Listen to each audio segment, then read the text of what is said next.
38만 원? 제 손이 떨렸습니다. 은퇴 후 첫 건강보험료 고지서. 28년 동안 회사 다니며 급여에서 자동으로 빠져나갈 땐 몰랐습니다. 이게 이렇게 무거운 돈인 줄. 수입은 끊겼는데 숨만 쉬어도 나가는 돈. 그날부터 저는 알았습니다. 은퇴는 자유가 아니라 새로운 전쟁의 시작이라는 것을. 2024년 2월 28일 정년퇴직 날이었습니다. 편히 쉬세요, 과장님. 후배들이 건넨 꽃다발을 받아들고 저는 웃었습니다. 28년 중소기업 생산관리 과장. 눈물이 날 줄 알았지만 오히려 후련했습니다. 이제 좀 쉬어야지. 늦잠도 자고 산책도 하고. 퇴직금은 약 1억 4천만 원. 아내에게 퇴직금 액수를 알려주었습니다. 정말 고생하셨어요. 그런데 이 돈으로 얼마나 살 수 있을까요? 글쎄, 아껴 쓰면 국민연금 받을 때까지는 버틸 수 있지 않을까? 지금 나이 61살이니까 63살까지는 2년만 버티면 됐습니다. 집 한 채에 퇴직금 1억 4천이면 뭐 충분하네라고 생각했습니다. 3월 중순 우편함에서 건강보험공단 고지서를 꺼내 들었을 때 저는 눈을 의심했습니다. 38만 2,340원? 지난달까지 회사에서 내던 보험료는 13만 원 정도였습니다. 그런데 지금은 거의 3배입니다. 여보, 이거 뭐 잘못 나온 거 아니야?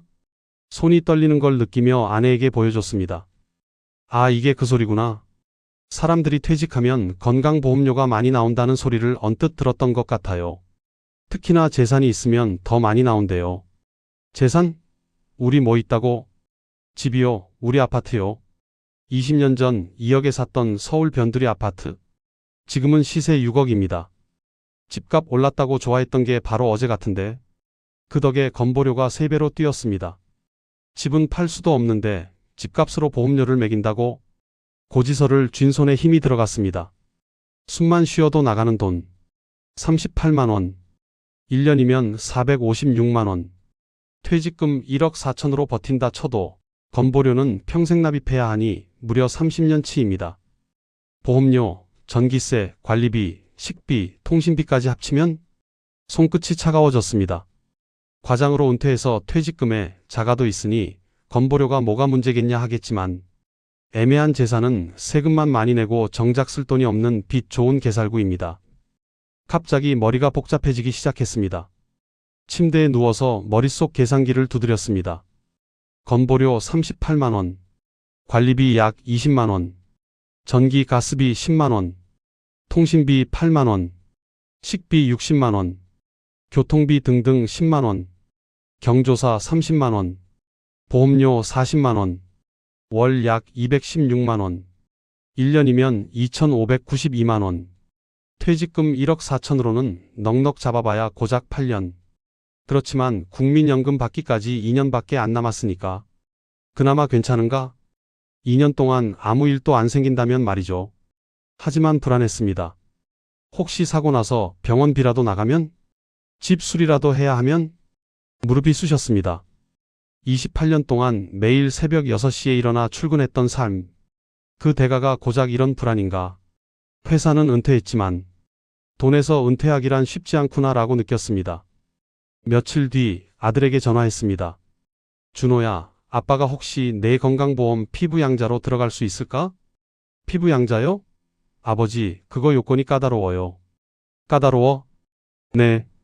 피부양자 되려면 연소득 2천만 원 이하, 재산 5억 4천만 원 이하여야 해요. 근데 아버지 집이 6억이잖아요. 집 때문에 안 된다고? 네. 게다가 아버지 이자 소득이나 연금 소득도 합산되거든요. 퇴직금 1억 4천 있으면 이자만 해도 연소득 기준 넘을 수 있어요. 그런 방법이 없다는 거냐? 죄송해요, 아버지. 제가 도와드리고 싶은데 제도가 그래요. 전화를 끊고 나서 한참을 멍하니 앉아 있었습니다. 자식한테 짐이 되기 싫어서 알아봤는데 그마저도 안 되는구나. 아내가 조심스럽게 물었습니다. 어떻게 됐어요? 안 된대. 우리 집 때문에. 그럼 어쩌려고요? 모르겠어. 38만 원씩 내야지 뭐. 그 돈을 매달 어떻게 내요? 퇴직금 까먹으면서 버티는 수밖에. 아내의 얼굴이 어두워졌습니다. 5년 전 유방암 수술 후 일을 그만둔 아내. 지금도 3개월에 한 번씩 병원 검진을 받습니다. 검진비만 해도 한 번에 30만 원. 여보, 내가 다시 일 찾아볼까요? 아니야. 당신 몸 상태로 어떻게 이래? 그래도 괜찮아. 내가 뭐라도 해볼게. 겉으로는 알량한 자존심 때문에 당당하게 말했지만 솔직히 속으로는 무서웠습니다. 앞이 막막했습니다. 그리고 4월 어느 날 동네 센터에서 은퇴 후 재무설계 강연이 있었습니다. 심심하기도 하고 정보라도 얻을까 싶어 갔습니다. 강사는 50대 후반으로 보이는 여성 재무설계사였습니다. 여러분, 퇴직 후 건강보험료 폭탄 맞으신 분? 손을 번쩍 들었습니다. 나뿐만이 아니었습니다. 강의실에 앉은 30명 중 절반 이상이 손을 들었습니다. 예상했습니다. 지역가입자로 전환되면 재산 기준 때문에 보험료가 2배 내지 3배 오릅니다. 서울에 집 한 채만 있어도 월 30만 원에서 50만 원씩 나와요. 강의실에서 한숨 소리가 새어나왔습니다. 하지만 오늘 제가 알려드릴 제도가 하나 있습니다. 바로 임의계속 가입입니다. 임의계속 가입? 처음 듣는 단어였습니다. 직장 가입자 자격을 상실한 날로부터 2개월 이내에 신청하면 퇴직 전에 내던 직장 가입자 보험료 수준으로 최대 3년간 유지할 수 있는 제도예요. 심장이 쿵 내려앉았습니다. 2개월 이내. 나는 퇴직한 지 이미 한 달 반. 딱 보름 남았습니다. 단, 이 제도는 퇴직 전 1년 이상 직장 가입자였어야 하고 다른 직장에 취업하면 자격이 상실됩니다. 그럼 얼마나 내면 되나요? 누군가 질문했습니다. 퇴직 전 본인이 내던 보험료 그대로 내시면 됩니다. 예를 들어 월급 370만 원이었으면 보험료는 약 13만 원 정도였을 거예요. 지역가입자로 전환되면 38만 원이 되지만 임의계속 가입하시면 3년간 13만 원으로 유지됩니다. 38만 원이 13만 원으로 무려 25만 원 차이였습니다. 돈을 벌지 않는 상태에서 25만 원은 정말 큰 돈입니다. 1년이면 300만 원이고 3년이면 900만 원을 아낄 수 있습니다. 지금 바로 신청하세요. 늦으면 기회 없어요. 강연이 끝나자마자 집으로 뛰어갔습니다. 여보, 이거 봐요. 숨을 헐떡이며 아내에게 강연 자료를 보여줬습니다. 임의계속 가입? 이런 게 있었어요? 3년 동안 13만 원대로 유지할 수 있대요. 정말요? 그럼 25만 원씩 아끼는 거잖아요. 그러니까 내일 당장 신청하러 가야 해. 처음으로 아내 얼굴에 밝은 표정이 떠올랐습니다. 다음 날 아침 건강보험공단 고객센터로 전화하였습니다. 전화 연결이 쉽지 않았습니다. 손에 땀이 났습니다. 이것도 재산이 있으면 안 되려나? 기다리는 동안 별별 생각이 다 났습니다. 한참을 기다린 뒤에 상담사와 연결이 되었습니다. 임의계속 가입 신청하고 싶습니다. 제가 퇴직을 했거든요. 직원이 한참을 알아보더니 퇴직일이 2월 28일이시네요. 오늘이 4월 12일이니까 아직 기한 내입니다. 정말요? 목소리가 떨렸습니다. 다음 달부터 직장 가입자 수준 보험료로 고지됩니다. 감사합니다. 정말 감사합니다.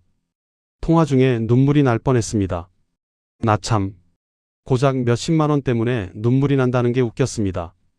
전화를 끊은 뒤 아내에게 말해주었습니다. 됐어. 신청했어. 정말요? 다행이다. 3년 동안 13만 원 정도만 내면 돼. 매달 25만 원 아끼는 거네요. 우리는 손을 맞잡고 기뻐했습니다. 하지만 기쁨도 잠시. 아내가 조심스럽게 물었습니다. 그런데 3년 뒤엔 어떻게 해요? 3년 뒤엔 지역가입자로 전환되기 때문에 다시 월 38만 원을 납부해야 한다고 하더라고.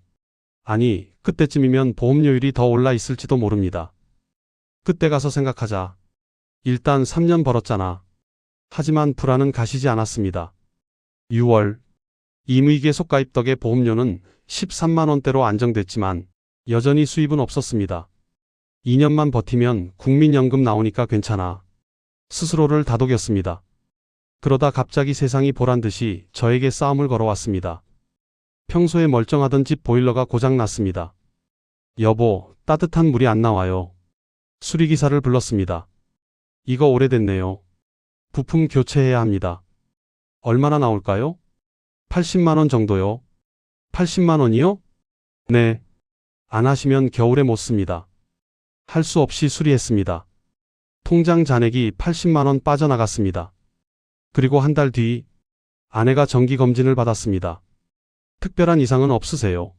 3개월 후에 다시 오세요. 감사합니다. 검진비 32만 원, 약값 5만 원, 합계 37만 원이 또 통장에서 빠져나갔습니다. 그리고 갑자기 냉장고 소음이 심해지더니 냉동실에 있는 음식이 모두 녹아 있었습니다. 어제 산 것 같았는데 벌써 10년 된 냉장고. 수리기사는 교체를 권했습니다. 이 정도면 새로 사는 게 나아요. 결국 중고 냉장고를 샀습니다.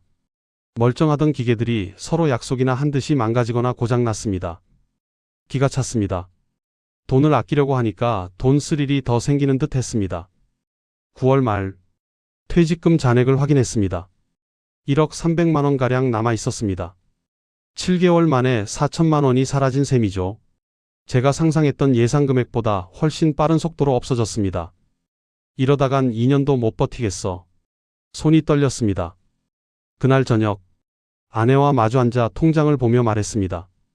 여보, 이러다간 퇴직금 다 없어져. 어떻게 해요? 내가 일을 해야 할 것 같아. 일요? 무슨 일을? 아직 61살인데 뭐라도 할 수 있지 않을까? 아내는 대답하지 못했습니다. 옛 회사 동료를 만났습니다. 만수야, 오랜만이다. 석환아, 잘 지냈어? 그냥 살지 뭐. 너는? 나도 그냥. 근데 너 요즘 뭐해? 나 아파트 경비한다. 너가 경비를 한다고? 석환이는 저보다 3년 먼저 퇴직했습니다. 안 하면 못 살아. 건보료, 관리비, 전기세, 다 고정비야. 그리고 이것저것 경조사에 자식들 결혼자금에 숨만 쉬어도 나가. 경비는 얼마나 버는데? 월 200 정도. 세금 떼면 180 정도 남아. 아침 7시부터 저녁 7시까지 격일 근무야. 그걸로 되냐? 건보료 내고 관리비 내고 밥 먹으면 딱이지. 근데 안 하면 퇴직금 까먹어. 석환이의 얼굴은 지쳐 보였습니다. 너도 뭐라도 해. 집에만 있으면 돈만 나가. 부인이 눈치 주는 건 괜찮은데 자식이 은근 눈치 줄 때는 민망하더라. 그 말이 귓가에 맴돌았습니다. 일주일 뒤 저는 동네 일자리 센터를 찾았습니다. 60대 구직자 많은가요? 상담사가 고개를 끄덕였습니다. 요즘 절반 이상이 60대예요. 아파트 경비, 환경미화, 주차관리, 편의점, 택배 보조. 선택지는 많은데 다들 체력 문제로 고민하시죠? 저는 생산관리 했는데 뭐 괜찮은 거 없을까요? 상담사가 컴퓨터를 확인했습니다. 중소기업 현장관리 보조 자리가 하나 있긴 한데 월급 220만 원, 주 5일 출근입니다.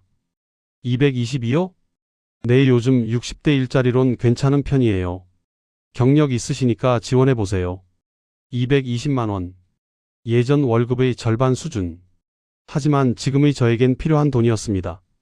지원해볼게요. 10월 말 면접을 봤습니다. 면접관은 30대 후반으로 보이는 젊은 남자였습니다. 김만수 씨, 경력이 화려하시네요. 28년 동안 과장까지 하셨는데 왜 이런 보조 자리에 지원하셨어요? 생활비를 벌어야 해서요. 솔직하게 답했습니다. 나이가 61세시니까 체력적으로 괜찮으세요? 현장 일은 서 있는 시간이 많고 꽤 고됩니다. 괜찮습니다. 해보겠습니다. 알겠습니다. 다른 지원자들도 있어서 일주일 내로 연락드릴게요. 나흘 뒤 합격 통보를 받았습니다. 김만수 씨 합격하셨습니다. 11월 15일부터 출근 가능하세요? 네, 가능합니다. 전화를 끊고 나서 복잡한 감정이 몰려왔습니다. 안도감 그리고 약간의 창피함. 28년 동안 쌓아온 경력으로 이제 보조 자리를 구했다는 사실. 먹고 살아야 하기 때문에 어쩔 수 없었습니다. 아내에게 말했습니다. 여보, 나 취직했어. 정말요? 응. 다음 주부터 출근해. 아내가 안도의 한숨을 쉬었습니다. 고생하겠어요. 괜찮아. 할 수 있어. 하지만 속으로는 떨렸습니다. 저는 다시 작업복을 입었습니다. 현장은 경기도 외곽 공장이었습니다. 새벽 6시 출근. 자재 입고 확인, 재고 정리, 현장 보조. 아저씨, 이거 좀 옮겨주세요. 20대로 보이는 젊은 직원이 말했습니다. 네. 고개를 끄덕이고 자재를 옮겼습니다. 20kg. 예전엔 아무렇지 않았는데 지금은 허리가 묵직했습니다. 점심시간. 구내식당에서 밥을 먹는데 옆자리 젊은 직원들이 속닥거렸습니다. 저 아저씨 전에 과장이었대. 진짜? 근데 왜 여기서 일한대? 돈 없으면 다 이렇게 되는 거지 뭐. 우리도 나이 들면 저렇게 되려나? 웃음소리가 들렸습니다. 숟가락을 쥔 손에 힘이 들어갔습니다. 입맛이 없었습니다. 1년 전까지 과장님 소리 들었는데 이제는 무시당하고 뒷말까지 대놓고 듣게 되니 서글펐습니다. 하지만 꾹 참았습니다. 이게 저의 현실이었습니다. 첫 월급날, 통장에 찍힌 월급을 아내에게 보여줬습니다. 수고했어요. 2025년 새해가 밝았습니다. 하지만 달라진 건 없었습니다. 새벽 6시 출근, 저녁 7시 퇴근, 몸은 날마다 무거워졌습니다. 무릎이 쑤셨습니다. 허리도 아팠습니다. 석환이와 편의점 앞에서 캔커피를 마셨습니다. 야, 너 일 어때? 버티고 있어. 너는? 나도. 근데 말이야. 석환이가 담배를 꺼내 물었습니다. 나 국민연금 조기 수령하려고. 조기 수령? 그럼 깎이잖아. 알아.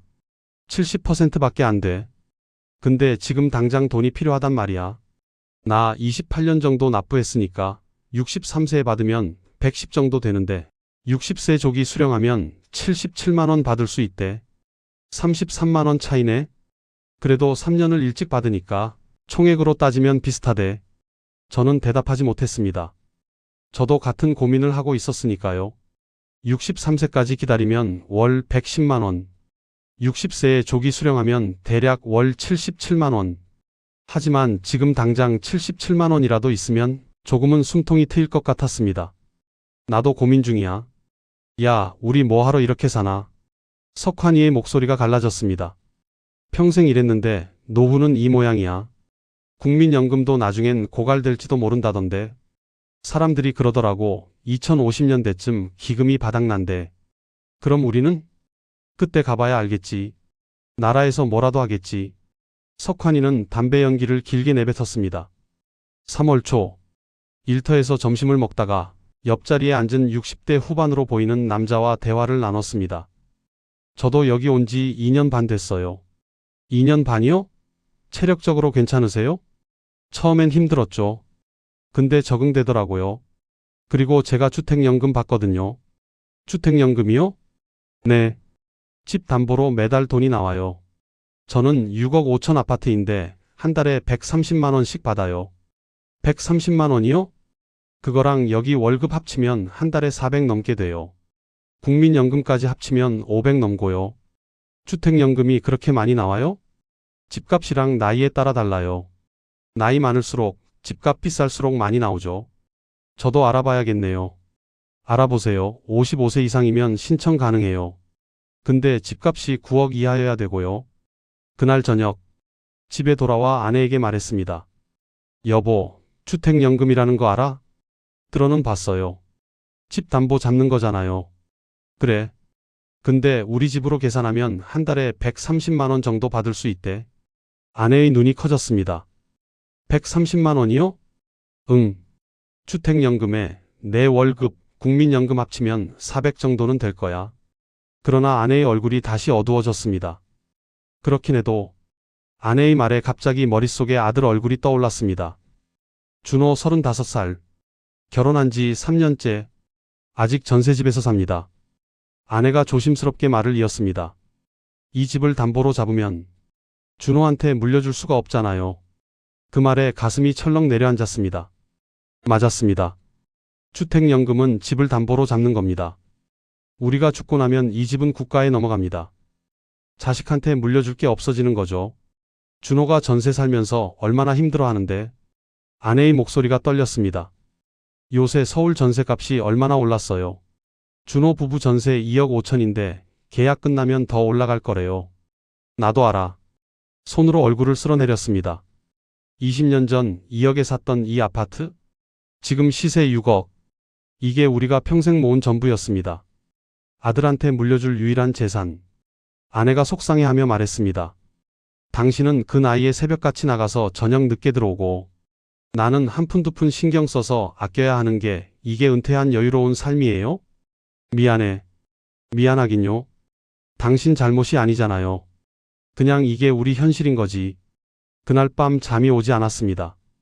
침대에 누워 천장만 바라봤습니다. 주택연금을 받을까 말까? 아들한테 집을 물려줄까 말까? 머릿속이 복잡했습니다. 며칠이 지났습니다. 결정을 내리지 못한 채 시간만 흘렀습니다. 새벽 6시 돈 벌러 나가라는 알람이 울렸습니다. 몸을 일으키는데 무릎이 뻐근했습니다. 어제 현장에서 자재를 너무 많이 옮긴 탓이었습니다. 으윽. 저도 모르게 아파하는 소리가 새어나왔습니다. 옆에서 자던 아내가 깼습니다. 괜찮아요? 응, 괜찮아, 다시 자. 거짓말이었습니다. 무릎이 쑤시고 허리가 당겼습니다. 하지만 일을 쉴 순 없었습니다. 조금이라도 벌 수 있을 때 더 벌어야 했습니다. 점심시간. 구내식당에서 밥을 먹는데 휴대폰이 울렸습니다. 아들이었습니다. 준호야? 아빠, 통화 가능하세요? 응, 밥 먹는 중인데, 왜? 아빠, 저 좋은 소식이 있어요. 목소리에 설렘이 묻어났습니다. 좋은 소식? 네, 수진이가 임신했어요. 정말? 숟가락을 든 손이 멈췄습니다. 네, 지금 12주 됐어요. 안정기 들어가서 이제야 말씀드려요. 그래, 잘 됐다. 축하한다. 기쁜 마음과 동시에 묘한 불안감이 스쳤습니다. 출산 예정일이 8월이래요. 8월이면 반년 남았네. 네. 그래서 아빠, 엄마한테 부탁 좀 드릴 게 있어요. 그 순간 심장이 쿵 내려앉았습니다. 설마. 뭔데? 수진이가 출산하고 나면 육아휴직을 쓸 건데, 그래도 혼자 애 보기엔 힘들잖아요. 그래서 엄마가 좀 도와주실 수 있을까 해서요. 너희 엄마가? 네. 수진이 친정엄마는 지방에 계시고 또 일하고 계셔서 어려우시대요. 그래서 저희 엄마가 말끝을 흐렸습니다. 손에 쥔 휴대폰이 무거워졌습니다. 준호야. 네, 아빠. 너 엄마 몸 상태 알지? 알죠. 5년 전에 유방암 수술했어. 지금도 3개월에 한 번씩 병원 가고 약 먹으면서 겨우 버티는 거야. 알아요, 아빠. 근데 준호의 목소리가 조심스러워졌습니다. 그래도 엄마 많이 좋아지셨잖아요. 완전히 회복은 아니더라도 애 봐주는 정도는. 애 봐주는 게 얼마나 힘든 일인지 알아? 목소리가 커졌습니다. 주변 사람들이 쳐다봤습니다. 자리에서 일어나 구석으로 걸어갔습니다. 아빠, 화내시는 거예요? 화내는 게 아니라 내가 엄마 생각을 안 하는 것 같아서 그래. 제가 엄마 생각을 안 한다고요? 준호의 목소리도 조금 높아졌습니다. 저도 고민 많이 했어요. 근데 수진이랑 저는 둘 다 일해야 하고 애를 어린이집에 보내려면 최소 돌은 지나야 하잖아요. 그 1년을 누가 봐요? 그건 너희가 알아서 해야지. 알아서 하라고요? 준호가 한숨을 쉬었습니다. 아빠, 요즘 애 봐주는 데 맡기면 한 달에 150만 원이에요. 저희가 그 돈 어디서 나와요? 수진이 친정에서도 못 도와준다는데 저희 엄마라도 좀 봐주셔야 하는 거 아니에요? 가슴이 답답했습니다. 머리가 지끈거렸습니다. 엄마한테 직접 물어봐. 내가 결정할 문제가 아니야. 엄마 몸 상태는 엄마가 제일 잘 알아. 엄마한테 직접 물어보고 엄마 의견 들어. 알겠어요. 통화가 끊어졌습니다. 밥맛이 싹 사라졌습니다. 퇴근해서 집에 돌아왔습니다. 아내가 거실 소파에 앉아 멍하니 있었습니다. 왔어요? 목소리가 힘이 없었습니다. 준호한테 전화 왔어? 네. 뭐래? 아내는 대답 대신 한숨을 쉬었습니다. 아직 태어나지도 않은 애를 봐달라고 벌써부터 말하더라고요. 그래서 당신은 뭐라고 했어? 알겠다고 했어요. 저도 손주 보고 싶고 애 보는 게 힘들긴 해도 우리 손주잖아요. 아내의 눈가가 붉어졌습니다. 괜찮겠어? 아침부터 저녁까지 애 보는 거 보통 일이 아니잖아. 밥 먹이고 기저귀 갈고 재우고. 5년 전에 수술하고 나서 체력이 예전 같지 않을 텐데 안 된다고 해. 그럼 준호는 어떡해요? 그건 준호 부부가 알아서 해야지. 우리가 평생 책임져 줄 순 없잖아. 아내는 고개를 떨구었습니다. 당신 말이 맞는 것 같기도 하고. 근데 또 그렇게 말하면 우리가 너무 야박한 것 같고. 야박한 게 아니야. 우리도 이미 충분히 힘들어. 당신은 아프고 나는 60살 넘어서도 현장에서 일하고 있잖아. 목소리가 떨렸습니다. 우리는 도대체 언제 쉬어? 아내는 아무 말도 하지 못했습니다. 저도 더 이상 말할 힘이 없었습니다. 또다시 잠이 오지 않았습니다. 창밖을 바라봤습니다. 불 켜진 아파트들이 보였습니다. 저 안에서도 다들 이렇게 사나? 문득 그런 생각이 들었습니다. 은퇴하면 자유로울 줄 알았습니다. 못 가본 여행도 가고 취미생활도 하고 그렇게 생각했었죠. 하지만 현실은 달랐습니다. 재산세, 건보료, 관리비, 병원비, 이제 손주까지 태어난다니 하나하나가 목을 조여왔습니다. 아들한테 집을 물려줘야 하는데 주택연금을 받으면 집이 사라지고 주택연금을 안 받으면 우리가 못 버티고 손주를 봐주면 아내 몸이 망가지고 안 봐주면 우리가 야박한 부모 되고 어느 것 하나 제대로 선택할 수 없었습니다. 옆에서 아내가 뒤척였습니다. 잠을 못 자는 것 같았습니다. 저도 마찬가지였습니다. 저는 누워있는 아내를 꽉 안아줬습니다. 미안해. 당신이 왜 미안해요? 내가 돈을 더 벌었으면, 우리가 여유가 있었으면 이런 고민 안 해도 됐을 텐데 당신 잘못 아니에요. 아내가 제 등을 토닥였습니다. 이게 우리 세대 현실인 거죠. 부모 세대는 우리한테 의지하고 자식 세대는 우리한테 기대고 우리는 그냥 샌드위치처럼 끼어서 양쪽 다 챙기다가 으스러지는 거예요. 아내의 목소리가 쓰라렸습니다. 저도 대답할 말이 없었습니다. 그냥 아내를 안고 있을 뿐이었습니다. 새벽 현장으로 가는 버스 안. 창밖을 멍하니 바라봤습니다. 해가 뜨고 있었습니다. 저는 평생 앞만 보며 일만 했습니다. 28년 동안 성실하게 회사 다녔습니다. 월급 받아서 집도 샀고 아들 대학도 보냈고 빚 없이 살았습니다. 이제는 몸도 늙었고 마음도 늙었는지 지쳐만 갑니다. 은퇴하면 고된 인생 끝이라고 생각했는데 지금도 새벽같이 일어나 현장에서 젊은 사람들 눈치 보며 일하고 아내는 아픈 몸으로 손주 봐달라는 부탁에 괴로워하고 이게 정상인가? 은퇴 후 삶이 원래 이런 건가? 버스 창문에 비친 내 얼굴이 보였습니다. 주름이 깊게 패인 얼굴, 지친 눈빛. 28년 전 입사할 때의 그 패기 넘치던 청년은 어디로 간 걸까요? 나는 뭘 위해 살았나? 나는 언제쯤 쉴 수 있나? 그러나 누구도 대답해주지 않습니다. 은퇴 후에 우울증이 찾아오는 분들이 많다는 이야기를 들었습니다. 남 이야기인 줄만 알았는데 제가 겪어보니 알겠더라고요. 사람을 얼마나 비참하게 만드는지요. 고작 몇백 더 벌겠다고 내 남은 인생을 허비하고 싶지 않다는 생각이 들었습니다. 자식도 저의 인생을 살아주지 못합니다. 저는 자식의 대학 졸업, 결혼자금, 전세집 마련까지 직접 해주었습니다. 부모로서 할 수 있는 최선을 다했다고 자부하기에 지금 있는 집은 자식의 재산으로 물려주지 않으려고 합니다. 결국 저는 주택연금을 받기로 결심하였습니다. 지금 다니는 회사도 그만두기로 하였습니다. 100세 시대라고 하지만 사실 주변을 돌아보면 언제 어느 때 어떻게 될지 모르는 게 인생이더라고요. 계획 없이 살지는 않겠지만 먼 미래 때문에 오늘을, 가장 젊은 오늘의 나를 즐기지 못하고 죽을 순 없겠다 생각이 들었습니다. 문득 제 자신에게 위로하고 싶은 말이 떠올랐습니다. 내 청춘아, 그동안 정말 고생 많았다. 너는 할 만큼 했어. 넌 이제 편안하게 쉬어도 된다.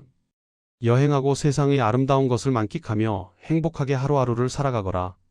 정말 수고했다. 여러분, 열심히 달려오셨다면 그것으로 충분합니다.